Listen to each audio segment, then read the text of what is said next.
The village in it with a map and a plan. No place too tiny for this determined man. Crossing the counties one by one, he'll see in every English corner a bit of history.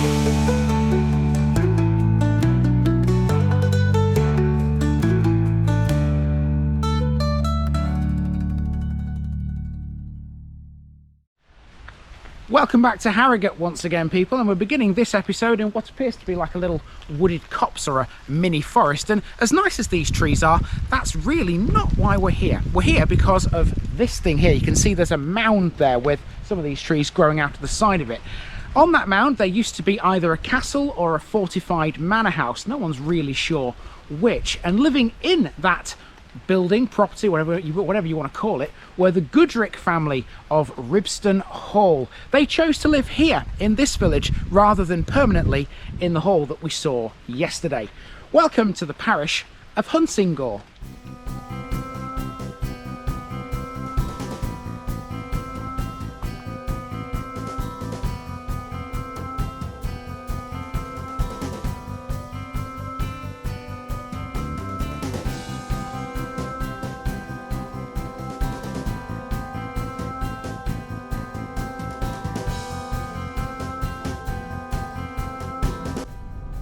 Hunsingore, Hunsing's Ridge. Next up in the district of Harrogate we have Hunsingore, a tiny village located just east of the A1 and close to the River Nid. It's about 14 miles west of York and 4 miles northeast of Wetherby. Hunsingore translates as Ophir or Ridge of Hunsing's people. In the Domesday Book it was listed as Hulsingovra. It was originally in the Claro wapentake of the West Riding of Yorkshire, but since the county boundary shake-up of 1974, it's been in North Yorkshire. The Goodrick family of Ribston Hall owned lots of land here and even opted to live in a house in Hunsingore rather than at their grand mansion. It was named New House, but it no longer stands. It was believed to have been destroyed by Cromwell after the Battle of Marston Moor in 1644. No matter though, because the Goodricks have several other connections to landmarks in this village, not least of which is the gorgeous church right in the middle of it all. That would be St John the Baptist's, which was designed in 1868 in the high Victorian Gothic style.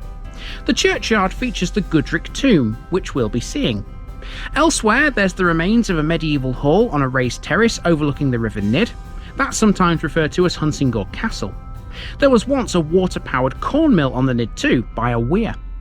Hunsingore used to have a primary school too, but that was closed due to low numbers. So let's go and see what else we can find as we enjoy another stroll in another North Yorkshire village. We start with the village hall at the southern end of Hunsingore. A community hall, this was established in the early 1900s and serves as a hub for various activities and events.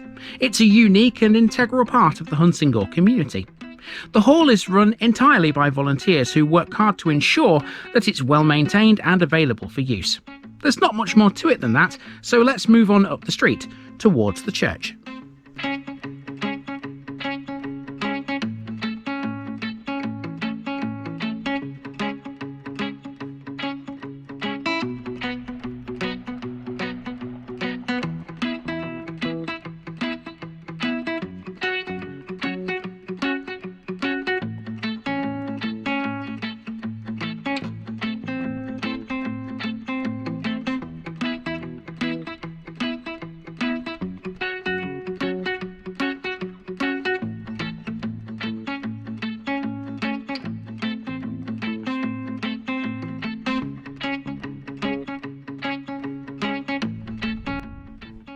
This is St John the Baptist's Church, designed in 1868 in a high Victorian Gothic style.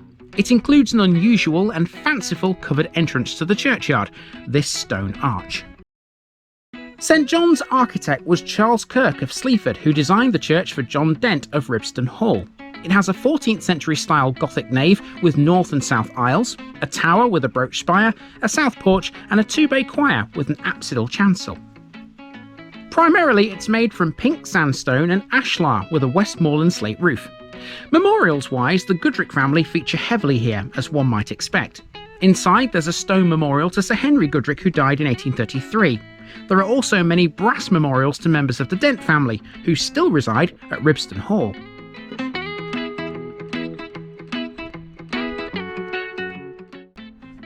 Outside in the churchyard is the Goodricke tomb. In here lie many members of the family, but one stands out above the rest. John Goodrick, who died in 1786, was an English amateur astronomer.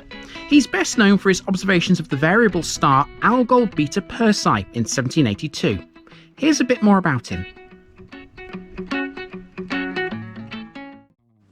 John Goodrick was born in Groningen in the Netherlands, but lived most of his life in England. He became deaf in early childhood due to a severe illness. His parents sent him to Thomas Braidwood's Academy, a school for deaf pupils in Edinburgh, and later to the Warrington Academy in 1778. After leaving Warrington, Goodrick returned to live with his parents in York. There he became friends with his neighbour Edward Pigott, whose father had built a sophisticated private observatory. Edward was already interested in variable stars, and he gave Goodrick a list of those he thought were worthy of observation. Although several stars were already known to vary in apparent magnitude, Goodrick was the first to propose a mechanism to account for this. He suggested that Algol is what is now known as an eclipsing binary. He presented his findings to the Royal Society in May 1783, and for this work he was awarded the Copley Medal and elected a Fellow. He never learned of this honour, however, as he died 4 days later from pneumonia. Goodrick was buried here in Hunsingore, along with many of his relatives. There's also a market in York near the site of his observatory. Goodricke College at the University of York is named after him, and there's also a modern sculpture called Algol in the university's grounds. His work is also honoured by way of objects in the cosmos. Asteroid 3116 is known as Goodrick's Rock. Yeah, it is quite difficult to know which tomb is the actual Goodrick tomb because the writing, the inscriptions have definitely worn away over time. Hopefully I got the right one. Even if I didn't, it doesn't really matter. You now know a bit more about the man himself. Now, while we're talking about notable residents of Hunsingore, there's another one we definitely should be mentioning at this point. Kathleen Gough. John Goodrick isn't the only notable figure associated with Hunsingore. Kathleen Gough was born in the village in 1925. Her full name was Eleanor Kathleen Gough Aberle. A British anthropologist and feminist who was known for her work in South and Southeast Asia, Gough campaigned for nuclear disarmament, the civil rights movement, women's rights, the Third World, and the end of the Vietnam War. Her Marxist leanings earned her a rather unenviable spot on an FBI watch list.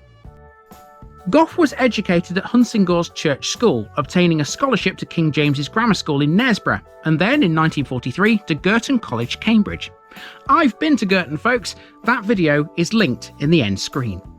Gough excelled in anthropology at Girton and pursued postgraduate research there, receiving her degree in 1950. After completing a doctorate in anthropology from Cambridge University, the Indian subcontinent was her primary focus for fieldwork.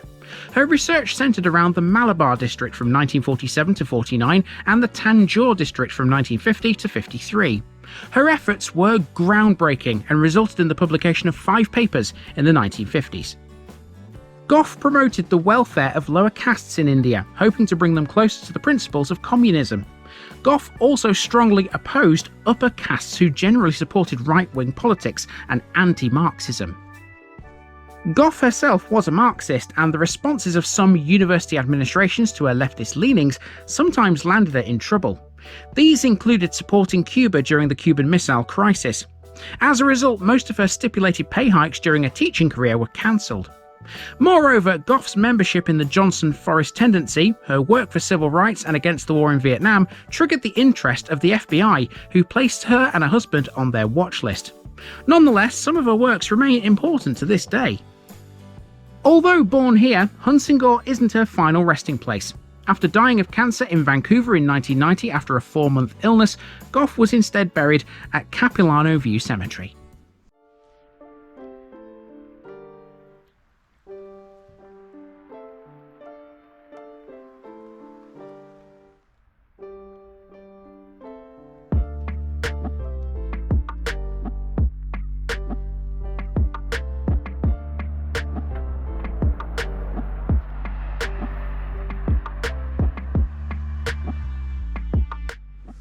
Now for a look at the rest of the village, and honestly, there's not a lot to it. Here on this corner we have a set of new build houses.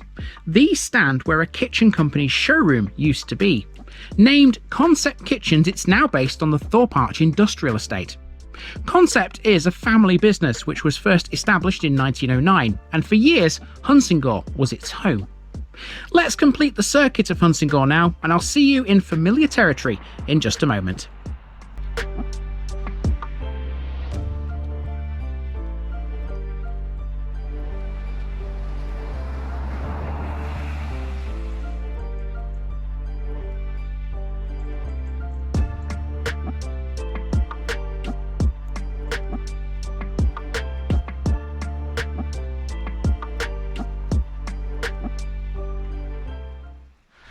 Now, as nice as some of these properties are here in Hunsingore, and trust me, there are some good ones, there used to be one at the southernmost point of the village that would have eclipsed them all, and that would have been the fortified manor house or castle where the Goodricke family once lived.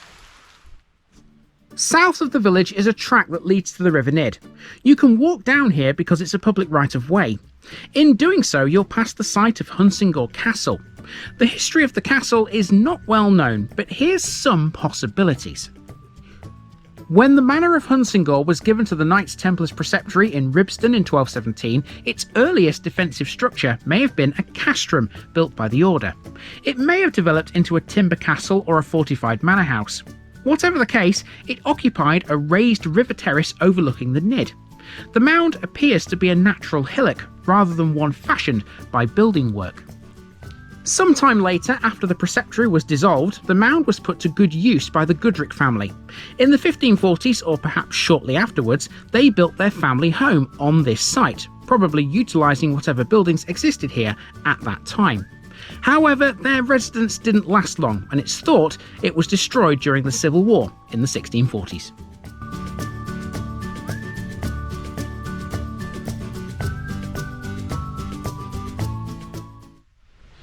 And the track that you can see that runs alongside the castle there runs down towards a sewage works and also a farm called Mill Farm. There used to be a water-powered corn mill on the Nid down there as well in times past. So yeah, that's basically it for the southern portion of the village. And that's really it for the entire village, actually. We're now going on to the next one, so time to hop back in the car. With Hunsingore done, we're moving on again to the east, further along the river. In the next episode, we'll be able to actually see the river because it flows close to the village that we're going to. To cross the river at this point, you need a bridge, and we'll be talking a bit about that when we get there. See you tomorrow, everyone.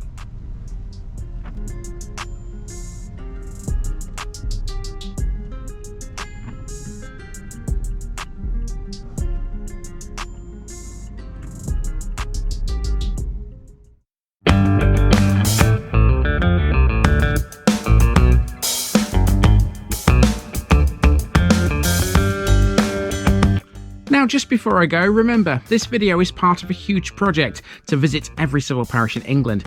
That's more than 10,000. These routes are pre-planned, and due to time constraints, I can't cover every detail or walk down every street.